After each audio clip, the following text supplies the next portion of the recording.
한때 해가 지지 않는다고 불렸던 제국이 있습니다. 세계 곳곳에 식민지를 두고 전 세계 무역을 좌지우지했던 나라죠. 바로 영국입니다. 그런데 지금 이 나라는 심각한 문제에 직면해 있어요. 수도 런던만 번영하고 나머지 지역은 점점 더 가난해지고 있다는 사실이죠. 실제로 런던을 제외한 영국의 평균 소득은 미국의 가장 가난한 5개 주보다도 낮습니다. 자, 그럼 지금부터 이 충격적인 격차가 어떻게 만들어졌는지 하나하나 살펴보겠습니다.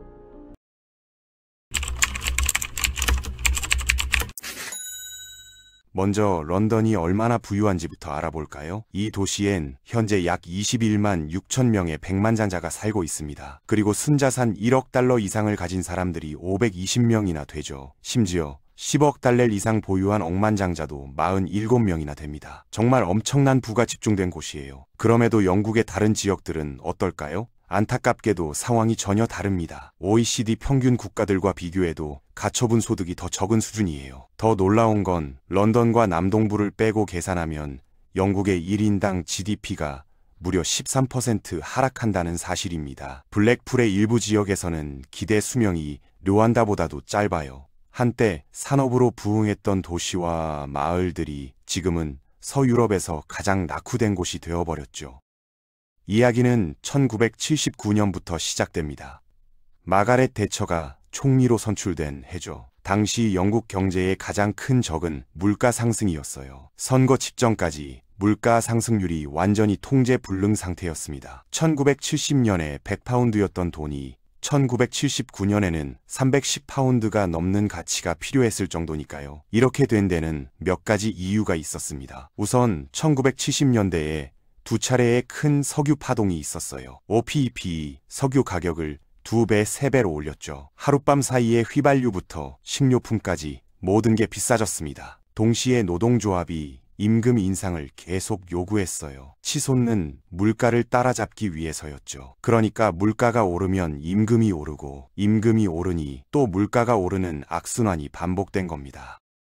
여기에 느슨한 금융정책과 재정정책까지 더해지면서 경제의 돈이 과도하게 풀렸어요. 재앙을 만드는 완벽한 조합이었죠. 재무장관 제프리 하우와 키스 조셉, 앨런 월터스 같은 강경파 통화주의자들의 조언을 받아 대처는 물가 상승을 최우선 과제로 삼았습니다. 그녀의 전략은 명확했어요. 첫 번째로 통화량을 줄이는 것이었습니다. 대처 정부는 통화 공급을 억제하기 시작했어요. 파운드 M33 성장률을 연간 12%에서 1984년에는 6%까지 낮췄습니다. 두 번째는 금리 정책이었죠. 1979년 6월에 금리를 12%에서 14%로 올렸어요. 그리고 11월에는 17%까지 끌어올렸습니다. 영국 역사상 가장 높은 수준이었죠. 원리는 상당히 간단했습니다. 대출을 비싸게 만들어서 신용을 억제하고 물가 상승을 막겠다는 것이었어요. 이 정책이 물가를 잡는 데는 도움이 됐지만 강한 파운드화 때문에 영국 수출품이 해외에서 경쟁력을 잃었습니다. 엄청나게 높은 대출 비용은 국내 기업들을 마비시켰어요. 제조업체들은 투자도 확장도 할 수 없었습니다. 많은 경우 사업을 유지하는 것조차 힘들었죠. 세 번째는 정부 지출 축소였습니다. 대처 정부는 공공부문 차입 규모를 1979년 GDP의 4.8%에서 1983년 1.6%까지 줄이겠다는 목표를 세웠어요. 그런데 더 놀라운 건 불황 한가운데서 상상도 못할 일을 했다는 점입니다. 세금을 올린 거예요. 이미 영국은 심각한 상황이었습니다. 200만 명 이상이 일자리를 잃었고 매달 10만 명씩 실업자가 늘어났어요. 너무나 충격적이어서 364명의 경제학자들이 타임즈에 공개 서한을 보냈습니다. 이 정책은 경제 이론에 전혀 근거가 없다고 말이죠. 그렇다면 결과는 어땠을까요? 사실 효과는 있었습니다. 극단적이긴 했지만 물가 상승률이 1979년 13%에서 1983년 4.8%로 떨어졌으니까요. 문제는 그 대가였어요. 높은 금리와 강한 파운드화, 그리고 지출 삭감이 영국 전역의 제조업 도시들을 짓눌렀습니다. 영국의 산업 기반이 파괴됐고 지역 간 불평등이 형성되기 시작했죠. 한편 런던은 완전히 다른 이야기를 쓰고 있었습니다. 서비스 중심 경제였던 런던은 영국의 다른 지역들과 달리 버텨낼 수 있었어요. 1980년대 중반 잉글랜드 북부, 스코틀랜드, 웨일즈의 실업률은 15%를 넘었습니다. 반면 남동부와 런던은 10% 미만을 유지했죠. 왜 이런 일이 벌어졌을까요? 빅뱅이라 불리는 대규모 규제 완화 패키지가 들어옵니다. 대처는 런던을 금융 강국으로 만들겠다는 비전을 가지고 있었어요. 규제 완화를 통해 고정 수수료를 없애고 외환 통제를 철폐했습니다. 단일 역량 규칙도 끝났죠. 외국인 소유도 환영받았고 전자 거래가 폭발적으로 증가했어요. 결과가 어땠냐고요? 국제은행들이 런던 금융가에 4억 6천만 파운드를 쏟아붓습니다. 1550명의 새로운 백만장자가 탄생했어요. 런던은 세계 금융의 중심지로 확고히 자리 잡았습니다. 표면적으로 보면 영국은 르네상스를 경험한 것처럼 보였어요. 대처가 집권한 첫 해 말 GDP는 약 1조 파운드였습니다. 그녀가 물러난 1990년에는 1조 4천억 파운드가 됐죠. 1인당 GDP도 15,700파운드에서 19,600파운드로 증가했습니다. 영국은 더 부유해진 게 맞아요. 다만 이 수치들이 전체 그림을 보여주지는 못합니다. 같은 기간 동안 불평등을 측정하는 지니 계수가 25에서 36으로 상승했거든요. 다시 말해 1인당 GDP가 28% 증가하는 동안 불평등은 44% 증가한 겁니다. 영국은 부유해졌지만 동시에 더 불평등해진 거죠.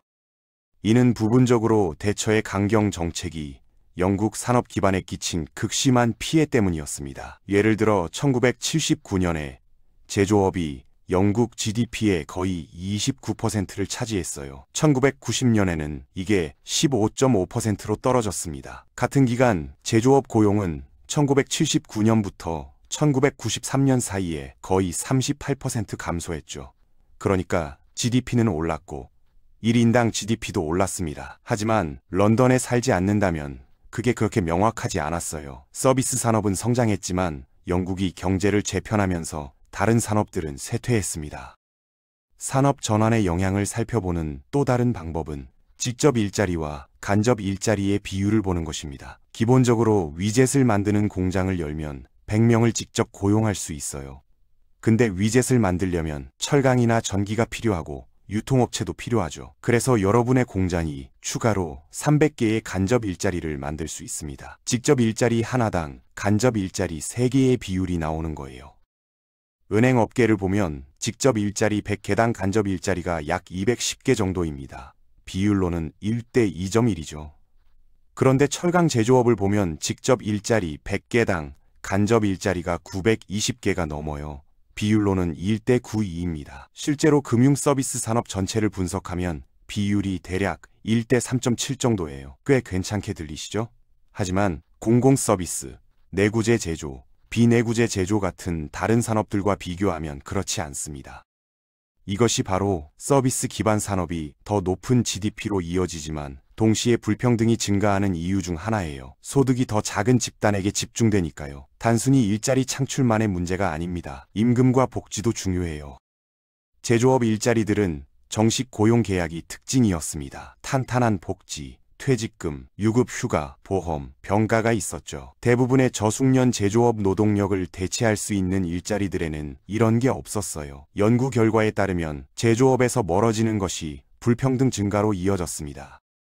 그리고 다시 한번 강조하자면 영국의 산업 기반은 지역적으로 깊이 집중돼 있었어요. 남부에는 일자리와 임금 성장이 있을 수 있지만 역사적으로 쇠퇴한 산업에 의존했던 지역들은 텅 비어버렸습니다. 오늘날 런던 북쪽의 영국 지역 중 단 한 곳도 영국 평균을 넘는 1인당 GDP를 가진 곳이 없어요. 이게 무슨 의미인지 아시겠습니까? 런던과 남동부를 제외한 영국의 모든 지역이 영국 평균보다 가난하다는 뜻입니다. 도시들이 가난해지면 사람들은 더 부유한 지역으로 이동하기 시작합니다. 더 나은 기회를 찾아서죠. 당연한 현상이에요. 실제로 이 현상은 전 세계적으로 연구되고 있습니다. 런던도 이렇게 성장하기 시작했어요. 많은 경제학자들은 영국의 다른 지역에서 대도시로 상당한 이주가 있을 거라고 믿었습니다. 다만 그들은 틀렸어요. 영국에서 사람들이 지역 간 이동하는 속도가 다른 G7 국가들보다 빠르긴 했지만 런던은 예외였습니다. 사실 영국인들은 런던으로 이사하는 것보다 런던에서 나가는 경우가 더 많아요. 런던은 영국에서 유일하게 내부 이동률이 마이너스인 도시 중 하나입니다. 이게 말이 될까요? 특히 런던의 평균 가구 소득이 영국 평균보다 14.5% 높다는 점을 고려하면요. 이사하는 게 당연해 보이지 않나요? 그렇지 않습니다. 생활비를 고려하면요. 주거비를 감안하면 런던의 가구 소득은 영국 평균보다 겨우 1% 높을 뿐이에요. 그러니까 소득 상위 25%에 속하지 않는 한 이사할 이유가 전혀 없는 거죠. 런던의 주택 가격은 영국 평균의 거의 2배입니다. 그리고 돈으로 얻을 수 있는 것을 고려하면 훨씬 더 비싸요. 런던에 심각한 노숙자 문제가 있다는 게 놀랍지 않죠. 서구 세계에서 유례를 찾아볼 수 없는 수준입니다. 노숙자 권익단체들이 2024년 런던에서 13,200명 이상의 노숙자를 집계했어요. 전년 대비 10.5% 증가한 수치입니다. 10년 전과 비교하면 65% 늘어난 거예요. 전반적으로 런던 인구의 약 2.1%가 노숙 상태인 것으로 추정됩니다.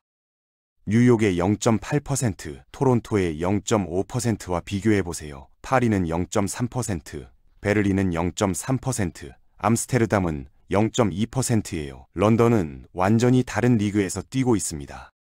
주택 문제의 원인 중 하나는 마가렛 대처가 1980년에 도입한 구매권 프로그램입니다. 아이디어는 사회주택을 민영화하는 것이었어요. 이 집들에 사는 세입자들이 정부로부터 할인된 가격으로 집을 살 수 있게 한 거죠. 할인율이 엄청났습니다. 처음에는 주택의 경우 33%, 아파트의 경우 52%였어요. 나중에는 72%까지 올라갔죠. 보수적인 성향의 많은 분들은 이게 좋은 아이디어처럼 들릴 수 있습니다. 하지만 장담하건대 전혀 아니에요. 정부가 기본적으로 사람들에게 시장 가치보다 훨씬 할인된 가격으로 부동산을 사도록 허용한 겁니다. 주택 재고가 계속 저렴하게 유지된다는 보장도 없이요. 이 정책은 현재 세대에게는 경제적으로 이익이 됐지만 미래 세대에게는 부담이 됐어요. 게다가 지방 당국은 무보증 담보대출을 제공해야 했습니다. 계산해 보세요. 0% 계약금으로 부동산을 사고 72%의 할인을 받은 다음 몇 년 후 시장 가치로 팔면서 세금도 안 내면 은행에 웃으며 갈 수 있었던 거예요. 문제는 런던에서 특히 심각했습니다. 1980년 런던에는 약 72채의 이런 주택들이 있었어요. 도시 전체 주택 재고의 거의 29%를 차지했죠. 오늘날 이 중 39만 5천 채만 남아 있습니다. 사회주택은 현재 주택 재고의 약 10.5%를 차지하는데 62% 감소한 수치예요. 더군다나 영국 전역에서 구매권으로 팔린 집의 최소 42%가 현재 시장 가격으로 임대되고 있는 것으로 추정됩니다. 하지만 런던 주택 가격 급등에는 이것 외에도 더 많은 이유가 있어요. 첫째, 외국인이 런던에서 부동산을 취득하는데 법적 제한이 없습니다. 즉, 외국의 백만장자들과 억만장자들이 런던에서 매수하는데 아무런 장벽이 없다는 뜻이죠. 그들은 이를 최대한 활용합니다. 2024년 1분기 런던의 전체 주거용 부동산 판매 중 약 28%가 외국인 구매자들에게 간 거예요. 이게 다른 주요 도시들과 비교해서 어떤지 궁금하시죠? 뉴욕 같은 곳은요. 런던이 28%일 때 뉴욕은 0.3%입니다. 90배 차이예요.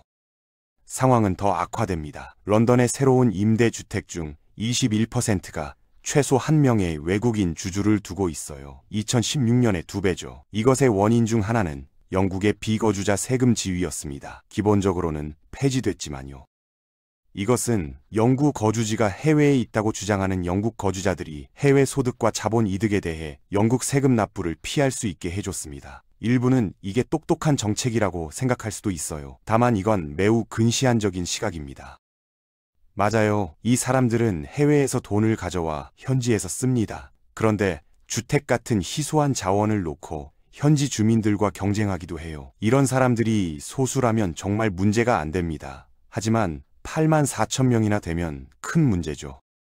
전 세계 국가들은 부유한 사람들이 자국에서 돈을 쓰는 것을 좋아합니다. 하지만 이건 항상 주택 문제로 이어져요. 시드니, 멜버른, 밴쿠버 등이 이 함정에 빠졌습니다. 게다가 이런 부유한 개인들은 경제에 같은 방식으로 기여하지 않아요. 그들은 병든 사람이나 노인을 돌보지 않습니다. 현지에서 새로운 사업을 열거나 현지 사람들을 고용하지 않아요. 전혀 일하지 않죠. 그냥 집과 고급 자동차를 사고 외식하고 잠을 잘 뿐입니다. 경제에 조금은 기여하지만 통계를 부풀리는 것 이상은 아니에요. 이 모든 게 현지 주민들을 희생시키면서요. 주택은 퍼즐의 한 조각일 뿐입니다. 더 깊은 문제는 영국이 돈을 어디에 쓰느냐인데 수십 년 동안 답은 간단했어요. 런던이죠. 대부분의 사람들이 런던을 방문하면 지하철과 낙후된 인프라에 대해 불평합니다. 분명히 이 사람들은 영국의 다른 지역에 가본 적이 없어요. 영국의 교통 투자를 보면 런던이 압도적입니다. 이 도시는 1인당 거의 1230파운드를 받아요. 북동부는 겨우 440파운드, 이스트 미들랜드는 360파운드와 비교해보세요. 가장 가까운 지역인 남동부조차도 런던이 받는 것의 절반도 채 안 됩니다. 관점을 제시하자면 북부가 런던과 같은 1인당 자금을 받았다면 추가로 1420억 파운드의 투자가 됐을 거예요. 엘리자베스 라인 7개를 건설하는 것과 맞먹죠. 설상가상으로 영국은 동료 국가들보다 교통의 지출을 덜 합니다.